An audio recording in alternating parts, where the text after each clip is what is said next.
So we're at the Ginposium at the RSA in London, and I'm joined by Michael from Xix Bar, is it? Xix Bar, yes. Xix Bar, yes. Xix Bar. And where is that? That's in Barcelona, near the centre, not in the centre.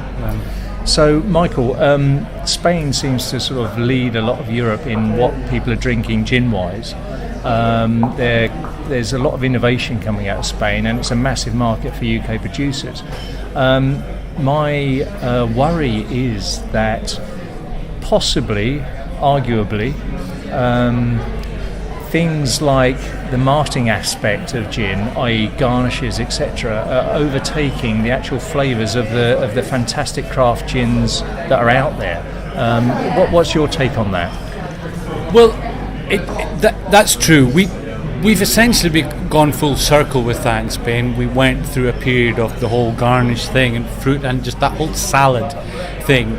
Now people have pulled back from that. They understand that it's just not, it doesn't really work, and that all of that is kind of fruit and sugar and acid, and eventually you're just drinking something that's not the gin tonic. I've always been very against that, partly because you've got people who know how to make gin, and they know how to make craft gins, and they've been going through all the technical aspects to get a really well balanced gin, so that somebody with a strange haircut and a long beard comes along and sticks all kinds of stuff in it. You can do that.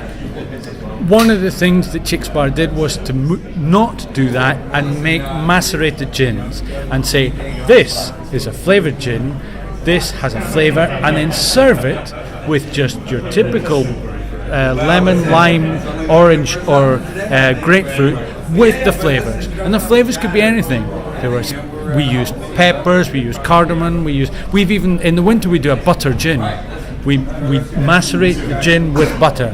But we don't put butter in the gin tonic. So just to be clear, so maceration is basically steeping product in the gin, which is how you make gin in the first place. So we're going in the same direction. For the client, that especially in Spain, that the whole flavour thing is something that is very easy to understand.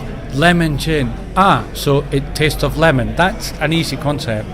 And when you get into the more complicated things, so lemons and oranges, that's very simple. But clearly, when you're working with peppers, that whole thing of having the little pieces of pepper in the drink, work with the gin, make your peppery gin, serve your gin tonic, probably with lemon goes really well with pepper, and that's your peppery gin.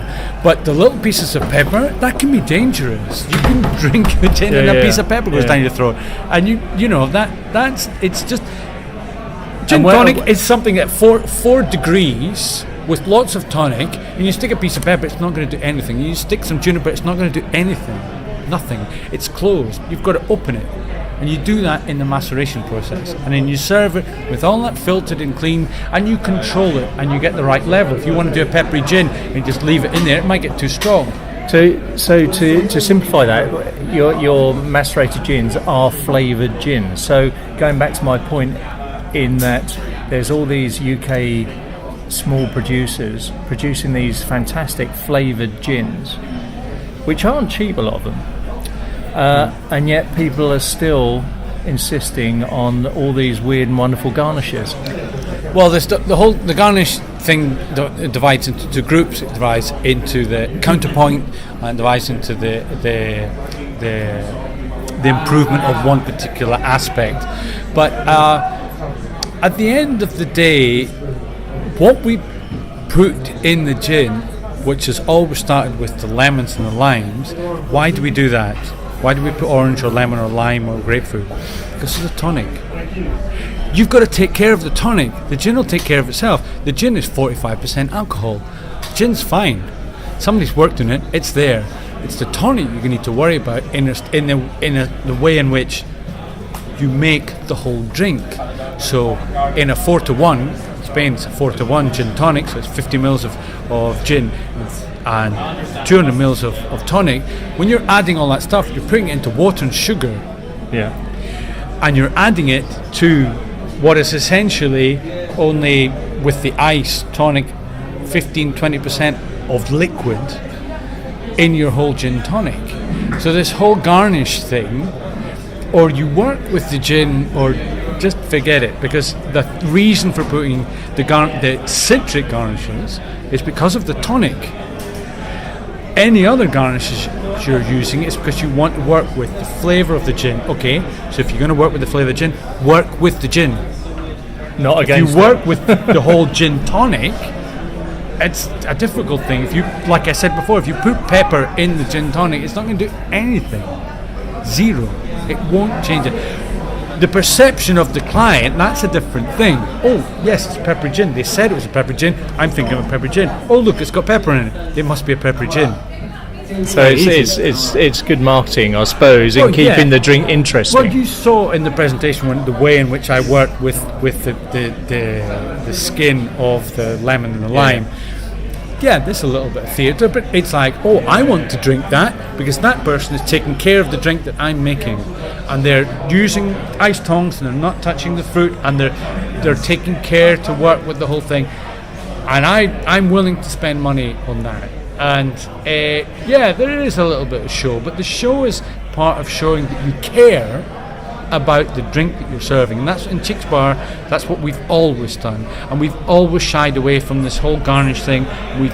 That was why we did the manner. You come into the Xix Bar and it's all those bottles on the bar, and you say, oh, I like that one. You look at the label and you think, oh, that's right. Oh, yeah, I fancy that one, and you get it. Now, what do? We don't tend to go for this combination of this gin with this, with that. In general, the flavoured gins are the flavoured gins. Yeah. It's a bit like a whiskey and coke. A whiskey and coke, well, you're going to go for the mainstream blended brands. Yeah. You're probably not going to pull off an 18-year-old malt down off the shelf and make a whiskey and coke. No, well, it's the same with gin. You're not craft gin. It's this. Well, maybe you could do this. Maybe you could do. But in general, I'm just up for let the gin sing. Exactly. That's a good phrase. Let the gin do its work, because somebody's already done all the work for you. Exactly. They've done. If you want to do your flavoured thing, that's a perfectly legitimate market thing, and I do that. What do I use? I use good quality, cheap gins, not very heavy profile gins. They're not very this or very that. They tend to be lighter. They don't tend to be quite so alcoholic. Neutral. And I use that to make my flavoured gins. And I do it deliberately. I have about 5, 6, 7 gins that I use for that. I even use some blends occasionally. Okay, and that's the way I do it, because I sell those flavours. Yeah. And it's that, or you can But lift up your eyes up to the think- shelf and You wouldn't think about getting that, say that orange gin that you've been macerating. You wouldn't think of getting that and putting a sprig of rosemary in it, or trying to change what it is, because it is an orange gin. Well, but that's your question starts with the premise of the fact that the orange gin is a gin that's really got a very evident orange flavour. When I make my gins, I put the orange in it, so I create that orange gin. Yeah. There's nothing wrong with the fact that if it's a very lemony gin, you might want to make it more peppery. But what I do is when I'm serving it, I'll serve it into a side glass. I put the pepper. I go and make my other gin tonics. I come back. It's 2 minutes. 2 minutes of that pepper in that 45% alcohol gin. I filter it out. It's got those notes, and I'm done. Or I break it, I crush it, and I let it work. I've got 2 or 3 minutes. I've got other things to do. I'm in a busy bar. I come back, get the sieve, pour it out, and I've got my peppery notes, and I've not got it floating around there for you to chuck it down your throat, which is a problem. Yeah. I'm at the front end, it's like my client is there. My client can come back to me, and this is one of the things. We're talking about the whole day here in Ginposium, all the aspects of what you're doing, how you're making your gin, and all the rest of it. But lots of people who are making gin are probably, oh yeah, we've got this, we've got that, and they take it and they sell it generally to distributors, to importers, and the rest of it. But those people making the gin are rarely getting in contact with me I've been in the business for years, so I do have contact. But generally, when they come back, I'm the one that somebody can turn around and say, "This is crap. I don't like this." But the person who made it's never going to hear that. I get to hear it, and I maybe at some stage have to give somebody his money back because they really just didn't like the gin tonic.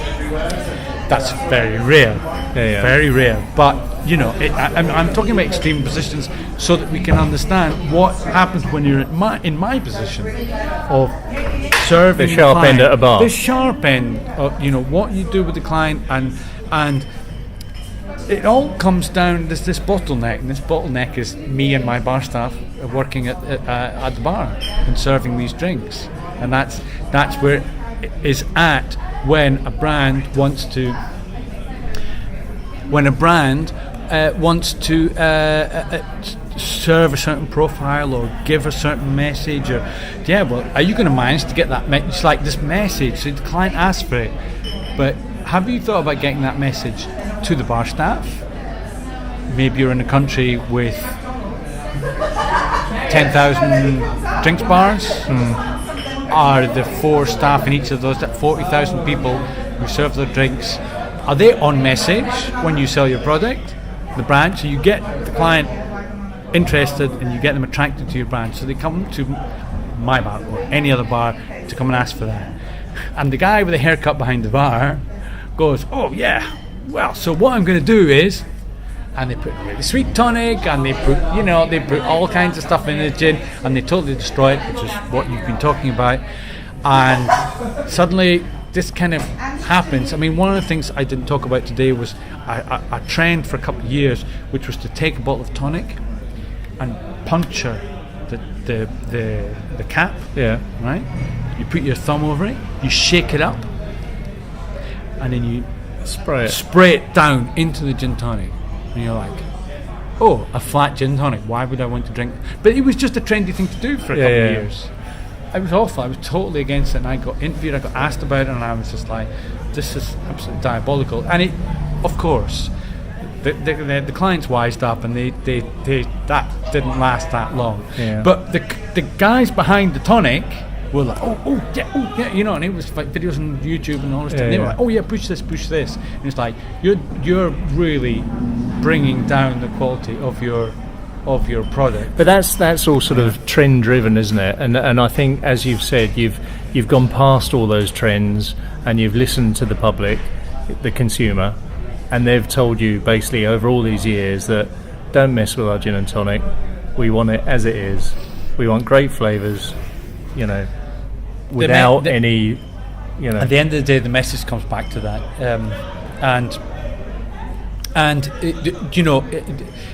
for us, the whole flavoured gin thing, for us, what we do is for a sector of our clients.